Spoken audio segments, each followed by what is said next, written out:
Rick Glassman here, retired educator, to talk to you today about one of what I consider the most fascinating animals on the planet.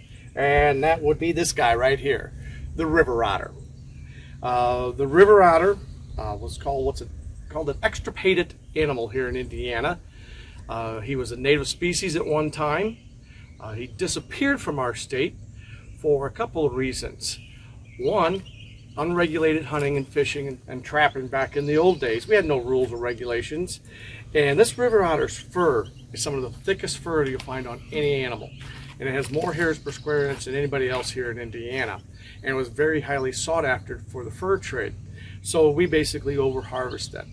The other thing was habitat loss. Now I know this guy's called a river otter, but he also likes swamps and marshes. And here in Indiana, we've destroyed about 87% of our swamps and marshes and wetlands, as we're calling them. And then the other one is water quality. This is a water quality indicator, a good water quality. He does not handle pollution. And honestly, back in the old days, we would pour water out of the streams, do whatever we were going to do it, and just dump the dirty stuff back into the water system again. And between those three things, he disappeared from our state by the early 1900s. Now, what's kind of neat is we've had some changes. We are restoring habitat, fortunately. Our water is much cleaner today than it has been in the past. We still got a ways to go, but it's a whole lot cleaner than it used to be. And we have rules and regulations for hunting now.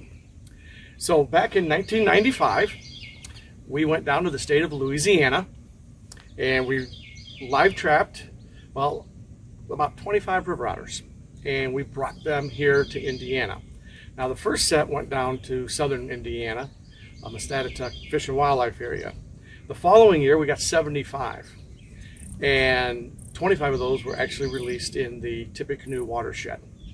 And it was kind of neat. If you're at the nature center, there's a little ramp area. That's exactly where the river otters were released in January.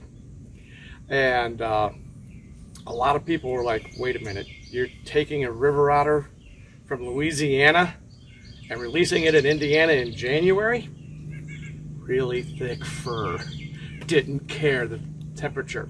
As a matter of fact, it was really funny because a lot of the river otters, they would just kind of put their foot in and just dive right in. The funniest release that I saw was right down here. Again, the river otter stuck his foot in, pulled it out, literally jumped over a reporter, ran downstream a little ways, jumped back in, climbed up on an ice floe. Yes, that's how cold it was. There was ice floes on the Tippecanoe River, and floated by the entire crowd, waving as he went by. Most of that story was true, just so you know. But like I said, this is a fascinating animal.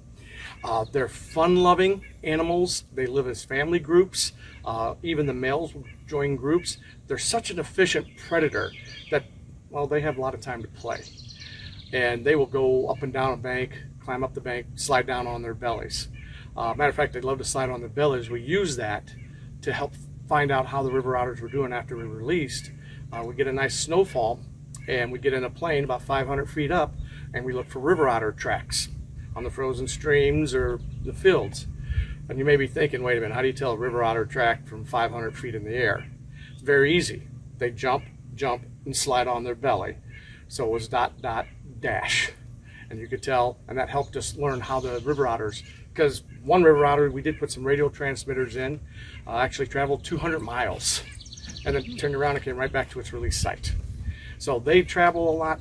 They will eat fish, crayfish, mussels, amphibians.